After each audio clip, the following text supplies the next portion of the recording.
तो हेलो जी, हेलो दोस्तों, welcome back to our channel alpha quality. और कैसे आप सब लोग? ठीक है। तो यार बात करेंगे सन फार्मा की, तो बिना टाइम वेस्ट किए सन फार्मा के ऊपर चलते हैं, चार्ट के ऊपर टेक्निकली बात करेंगे। ठीक है, टेक्निकली बात करेंगे तो यार सिंपली अगर आपको दिख रहा होगा कि लॉन्ग टर्म के लिए इसने कितने अच्छे से अपने शेयर होल्डर्स को पैसे बना के दिए हैं। ठीक है, तो सिंपली अगर आप देखोगे तो यार एक चीज़ देखने को मिलेगी, सीखने को मिलेगी। यहाँ से कंटिन्यू इसने 1000 से 1300% पैसे बना के दिए हैं, जो कि अनबिलीवेबल है, जो कि थोड़ा सा नेचुरल नहीं है। ठीक है, बात करेंगे अभी लॉन्ग टर्म के बाद में इसके एक डाउन ट्रेंड के अंदर भी स्टॉक चला था कंटिन्यूसली, एक डाउन ट्रेंड के अंदर था और मैंने यहाँ पे इसको नोटिस भी किया था उस टाइम पे।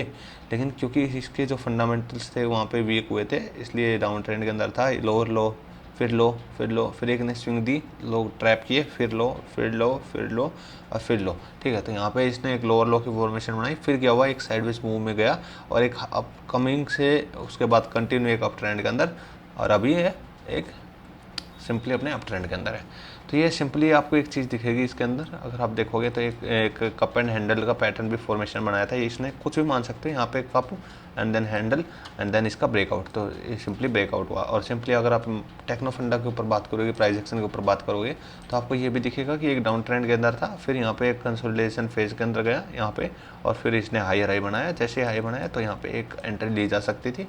ठीक है, तो अभी क्या हो रहा है, अभी करंट लेवल्स पे अगर हम क्या करना चाहते हैं, अगर हमें बाय करना चाहिए कि नहीं चाहिए, और फिर चाहिए तो कितना चाहिए इसको, मतलब कि टारगेट्स और हमारा जो स्टॉप लॉस होगा वो क्या होगा।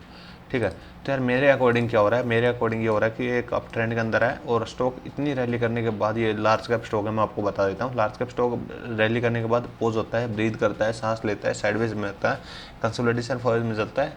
तो अभी मेरे लिए नॉर्मल है, अगर ये रुक रहा है तो काफ़ी अच्छी चीज़ है। लेकिन हाँ, इसके अंदर एक चीज़ मेरे को दिख रही है, एक अच्छा खासा इसने एक अपना बेस ज़रूर बना लिया यहाँ का। तो अगर ये बेस अगर ब्रेक होता है तो कुछ वीकनेस इसके अंदर देखने को मिल सकती है, 5 से 8% आई थिंक।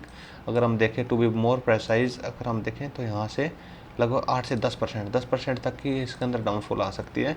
तो अगर आपको लॉन्ग टर्म के लिए बाय करना है तो मैं बोलूँगा, अगर ये लेवल अगर ब्रेक होता है तो इसको कम से कम यहाँ तक 1300 तक के लेवल आने दो, फिर उसके बाद एक्यूमुलेट करना ठीक रहेगा।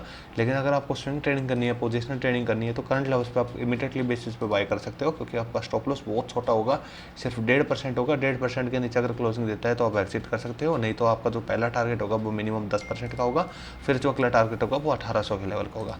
तो सिंपली अगर आप देखोगे तो ये पहला टारगेट इसका ऑल टाइम हाई का और रेजिस्टेंस होगा, और फिर उसको अगर ब्रेक करता है तो 1800 तक के लेवल आपको देखने को मिल सकते हैं। तो पहला टारगेट आपका 10% का, दूसरा टारगेट आपका 20% का।